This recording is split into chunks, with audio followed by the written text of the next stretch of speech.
backstory revelations and a new vision, we are breaking down a satisfying and frustrating new episode of WandaVision. This is the after credits.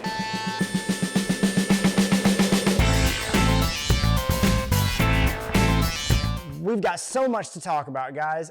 Episode 8, cleverly titled Previously On, takes us directly back to Agatha's origins, but not before we get a little taste of Wanda's voiceover. Previously on WandaVision. A little less depressed this time, maybe more exasperated, angry. I'm actually really excited to see what her voiceover sounds like at the beginning of episode 9. Agatha's story gave us so much here. Even with the leaked pictures we saw this week, the reveal that another coven of witches was punishing Agatha for using her powers was an interesting twist. This episode has a lot of setup and confrontation that pays off, and each confrontation created a new situation. Agatha and her mother here, is this really her mother, or is this some kind of head witch thing? I guess we're never going to know because she sucks the life out of everybody. But what's with the crown? Any guesses here? Let us know in the comments. The dialogue here gives us some sense of Agatha wrestling with her own powers, and I think it was a nice juxtaposition from where we see her at the end of the episode where she's guiding Wanda through her memories, especially this turn where she seems to want to destroy Wanda for using her powers because she's too powerful. I'm going to save these predictions for episode 9. Back in Westview, we see Agatha attacking Wanda for the first time, and it's the first time she seems to be bested by anyone. Wait a minute. Hold up. What? No, I know. She does look shocked to meet the real us, doesn't she? Who is the rabbit? If they do not tell us who this rabbit is and who she's talking to, I will lose my mind. Now, forget it. Back to the main story. Agatha explains magic powers to Wanda here. Talks about mind control, she talks about transmutation, turns that cicada into a bird and then throws it at the rabbit who eats it. That's creepy. You really get this contrast between a woman who has spent hundreds of years studying, practicing, honing her abilities, and then her disdain or maybe her admiration for Wanda, who just does these things at the flick of a wrist. Side note here, I think it's really important, and I think they lean way too hard into the fact that Pietro is not Pietro. Agatha says specifically that she didn't create him, that she was just eyes and ears. She even calls him Fietro. And this idea of combining fake with the real names is not the first time this has happened in TV. Shows like Fringe do this a lot, and they're creating a contrast between people in the real world and people in an alternate reality, and I don't think that's an accident. So I'm still sticking to my guns here that Pietro is actually Pietro from another reality, and I think we're going to get that reveal hopefully later on, and if not, in Doctor Strange movie, Spider-Man movie, somewhere. I'm also still convinced that the basement is not just a hex, even though Agatha says that the runes on the wall are trapping Wanda in. I believe that, but also that somehow this is still related to the Nexus, that Agatha is able to use Wanda's DNA when she pulls her hair out and throws it at the door to travel through time and space. I don't think that's an accident, and the Nexus things that come up are just too on point, especially when Agatha actually says, okay, now let's go see some real reruns. The writer's ability to throw these TV tropes in there never gets old for me. I think it's a really awesome thing. We get several flashback scenes that coincide not only with the things that we've seen in the MCU past, but with commercials from previous episodes as Agatha walks Wanda through her past. We finally see Wanda's affinity for sitcoms coming from her parents, and we see the box of DVDs showing all the shows that our previous WandaVision episodes are based on. For more on this, check out our Easter egg video that's going to come out in a couple of days. We see the Stark Industries bomb drop, and we get a scene that we didn't get from Wanda when she's explaining it to Ultron in the Age of Ultron movie, and that's the sitcom playing behind the bomb while Wanda and Pietro are underneath the bed. I think it's more evidence not only that Wanda and Pietro have a love for sitcoms, but this contrast here between the imminent danger that's right in front of them and the shenanigans that are on the TV behind that. And I couldn't help but wonder and ask myself, are the things going on in Westview shenanigans, or is it real danger? And I think episode 9 is really going to give us that payoff. It's here that Agatha starts to hint at the fact that Wanda used her power in this moment rather than just getting lucky. And she calls it a specific type of hex. Did you stop that bomb? What? You used a probability hex. Yeah, that's it. And it's not until we see the next flashback or flash forward in Wanda's life that we get a little bit of clarity here. Say it again. Again. It makes no sense.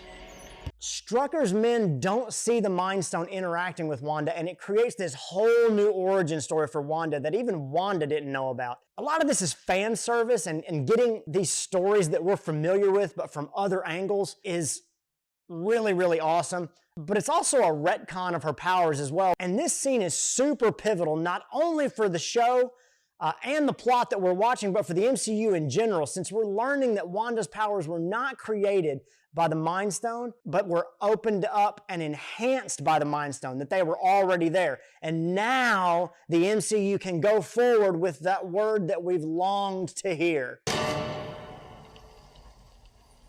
Assemble. No, not that one.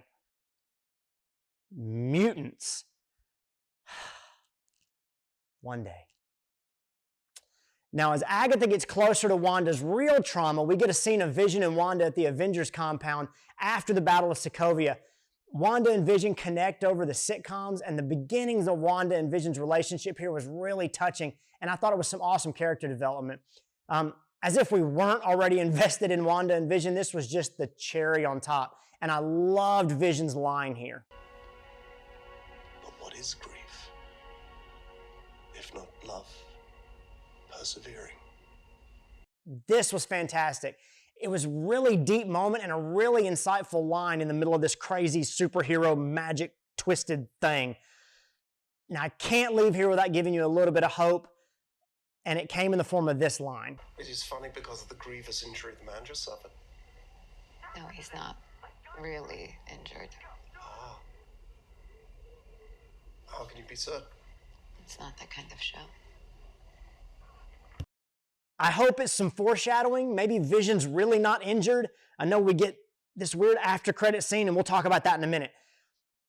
Now, as we get ready to move forward, can we just take a moment? Parents dead, brother dead, Vision dead. What happened when he wasn't there to pull you back from the darkness, Wanda? I can't do this anymore. Come on, Wanda. You're on the precipice. You are right there. Tell me how you did it.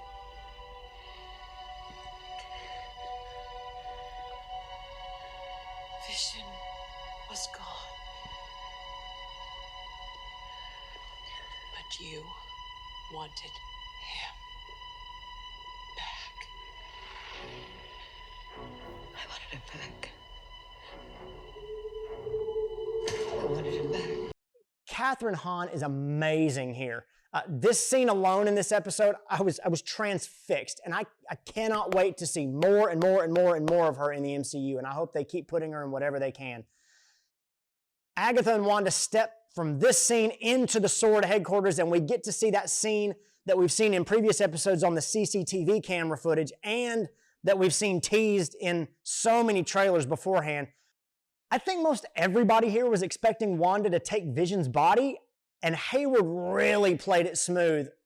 Even though I hate him, and even though I know he's evil, and I don't trust a word that comes out of his mouth, he really was trying to make Wanda believe, oh, we're just dismantling his body, and really trying to get Wanda to use her powers somehow.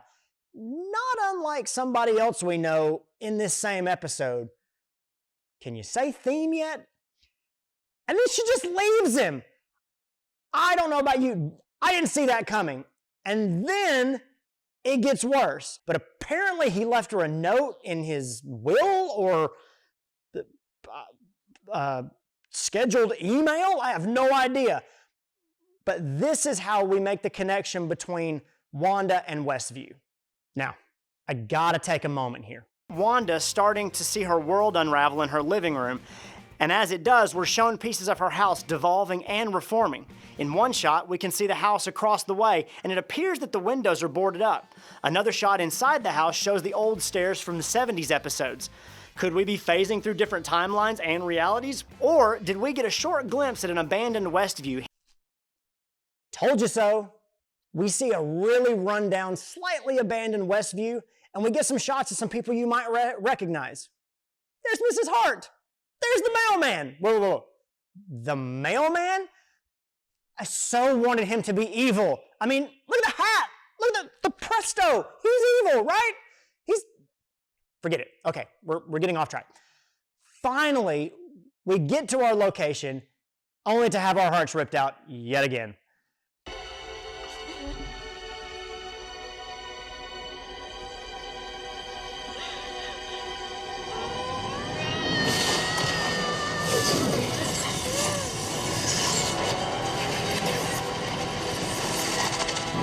Wanda finally gets to grieve. And it's like I've seen this before.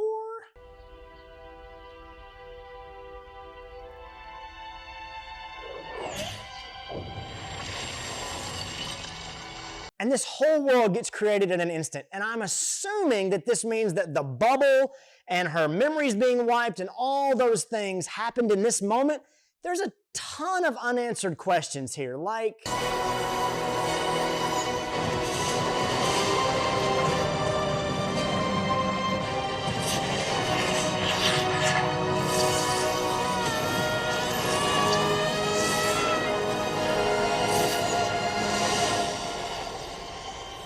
what was that? I hope this is Vision being created out of some weird Mind Stone data backup thing that's inside Wanda somehow, but I don't think maybe we're gonna find out. I don't know if we are. It was really, really cool on camera, but what was going on? Now, as Agatha corners Wanda in the street with her children who are not really real, right? I mean, first Agatha says she created a false reality, and then she says that chaos magic... This is chaos magic, Wanda. Chaos magic created real things out of thin air, but... Agatha calls Wanda a myth before revealing the name of said myth. But that makes you the Scarlet Witch. I love the ways the Marvel writers find ways to interject comic names and ideas into the shows. It's really exciting, and I think it's something that a lot of other people... DC! Something a lot of people should really take notice of. Anyway, where was I?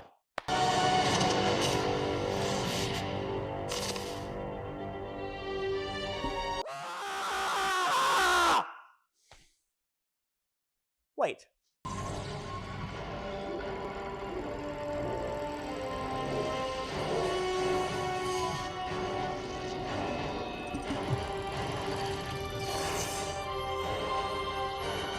Okay. So Hayward's Project Cataract comes into full view. You see what I did there? Because view and because he's vision and because you can't with the cataracts. So now in the finale, we're going to have Monica, Pietro, Agatha and Wanda showdown, the aerospace engineer reveal, perhaps another big cameo, 2 versions of Vision, and Doctor Strange. I can't even with this show. I'm not gonna have time for another episode of this show because that's a lot to go through. I hope you're ready for episode 9, and I hope it's longer than 45 minutes. And if I see that stupid standby screen again, I'm going to Elvis my TV with a revolver. I'm sorry. Tell us what you think in the comments below. Subscribe to our channel and turn on notifications so you'll get notified anytime we drop a new video. We'll be talking Easter eggs and do a forecast of episode 9 in the coming days, so you don't want to miss out on that. Until then, thanks for watching, and we'll see you later.